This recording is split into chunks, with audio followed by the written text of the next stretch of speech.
Senbernis tai yra žmogus, vyras, kuris iki tam tikro laiko nesukūrė romantinių santykių, nesusirado savo romantinių, kaip sakyt, partnerių.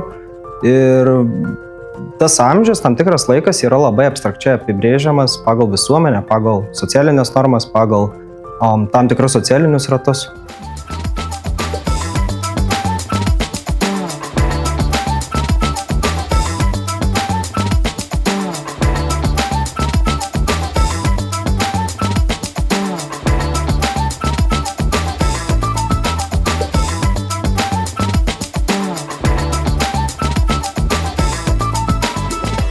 Tokio kaip vieno atsakymo į šį klausimą nėra, nes tų priežasčių gali būti įvairiausių. Nuo paprastų tokių kaip socialinių, ekonominių veiksnių iki pasirinkimo, galbūt baimės, artumui, tam pažeidžiamumui su kitu artimu žmogum.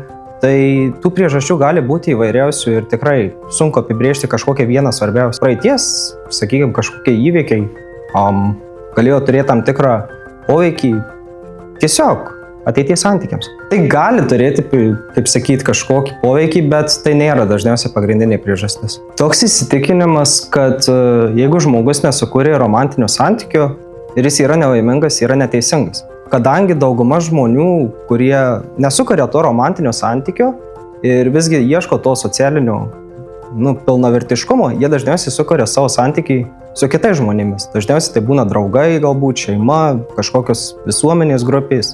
Hobiai, pomėgiai.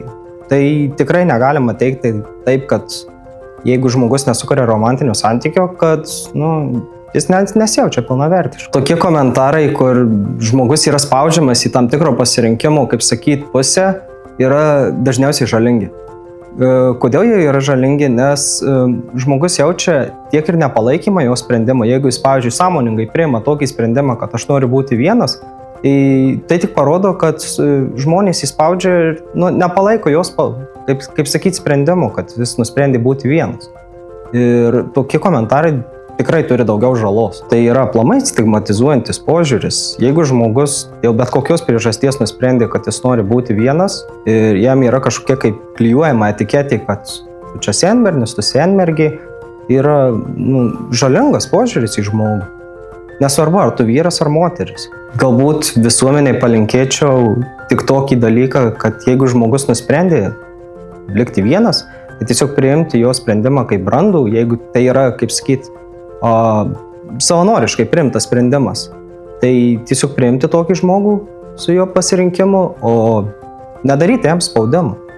Nes iš to spaudimo žmogus tiesiog pradės pats savęs klausinėti, ar aš tikrai esu pakankamai geras, ar aš pritampu prie tokių žmonių, ar tikrai viskas su manimi gerai. Tai tiesiog nedaryti spaudimo žmogui, jeigu jis pasirinko tai.